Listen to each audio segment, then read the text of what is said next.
오늘은 사순절 12번째 날입니다. 오늘 함께 생각할 하나님의 이름은 여호와 샬롬입니다. 우리가 너무나 잘 알고 있는 대로 평강, 평화입니다. 이 말씀이 등장하는 곳은 구약성경 사사기 6장 24절입니다.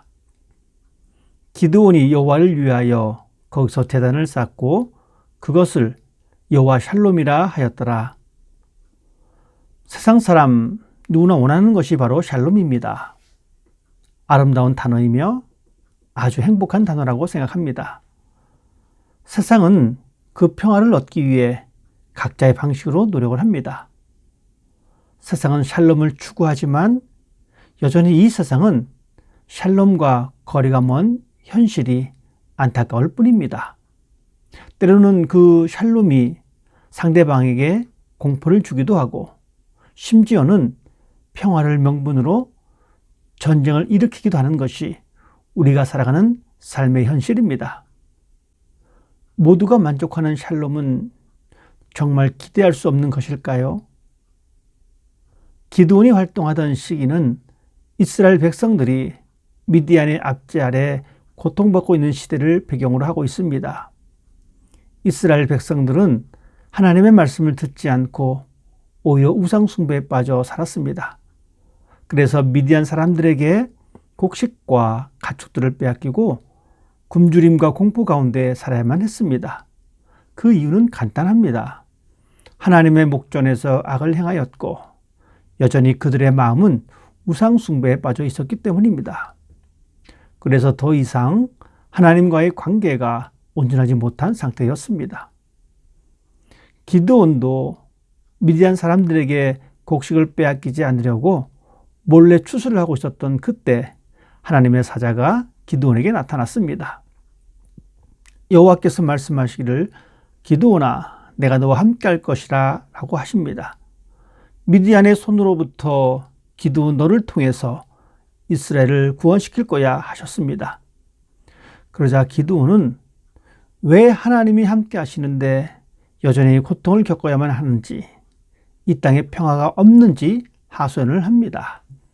그리고 하나님의 약속을 온전히 신뢰하지 못하고 증거를 요구합니다. 하나님께서 그 증거를 보여주시자 자신이 하나님의 사자를 만난 것에 대한 두려운 감정이 생겼습니다.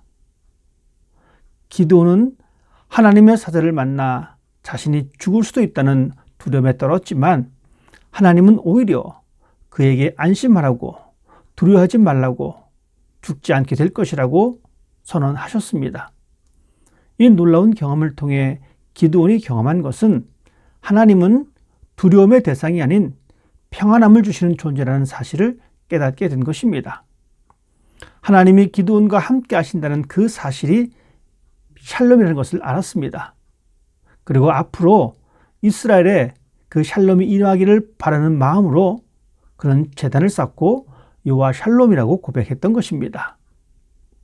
샬롬은 단순히 전쟁이 없는 그런 상태가 아니라 하나님과 함께 하신다는 의미입니다. 하나님이 함께 하시니 모든 것이 조화롭고 온전한 상태로 회복됩니다. 바로 이런 상태가 샬롬, 평강입니다. 여전히 세상은 죄로 인해 하나님과의 관계가 단절되어 있습니다.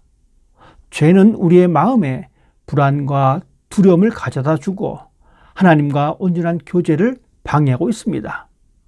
죄 때문에 우리는 하나님이 주시는 온전한 평강을 경험하지 못하고 있는 것입니다. 하나님을 향한 불신과 의심은 여전히 우리의 마음에 평강을 경험하지 못하게 하는 아주 중요한 요소로 자리 잡고 있습니다. 하나님은 이런 상황이 지속되기를 원하지 않으셨습니다. 그래서 그의 아들 예수 그리스도를 이 땅에 보내사 하나님과 우리 사이에 막힌 담을 허시고 하나님과 화평을 이루게 하셨습니다. 이 시대에 하나님은 예수 그리스도를 통해 샬롬을 선언하셨습니다. 요한복음에 기록된 말씀처럼 평안을 너에게 끼치노니 곧 나의 평안을 너에게 주노라. 예수님이 주신 평안은 세상의 두려움과 불안을 이기는 참된 평안입니다. 이 평안은 오직 예수 그리스도와의 관계에서만 얻을 수 있는 것입니다. 우리의 신앙의 모습이 예수 그리스도와 밀접한 관계를 맺고 살아간다면 이 세상에서 하나님이 말씀하신 평강을 누리면서 살아갈 수 있습니다. 이 평강은 세상이 줄 수 없는 내적인 평안이며 하나님이 우리에게 주시는 아주 귀한 선물입니다. 이 세상을 살아가면서 우리가 찾아야 할 샬롬은 하나님과의 관계에서 얻을 수 있는 샬롬입니다. 우리가 살아가는 삶의 모든 상황에서 샬롬을 경험하길 원한다면 염려 속에 살지 말고 걱정하지 말고 필요한 것을 감사하는 마음으로 하나님께 말씀드리십시오. 그러면 놀라운 평안이 예수 그리스도 안에서 살아가는 자들의 마음에 풍성하게 임하게 되는 것을 경험하게 될 것입니다. 상대적인 평화를 추구하지 말고 절대적인 평화를 사모하시길 바랍니다.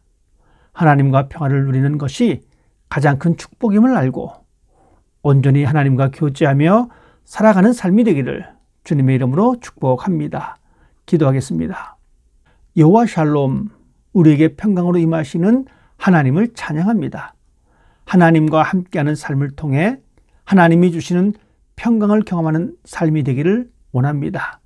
우리 마음에 있는 평강으로 우리의 가정에서 그리고 이웃에게 평화를 나눌 수 있는 삶이 되게 하옵소서.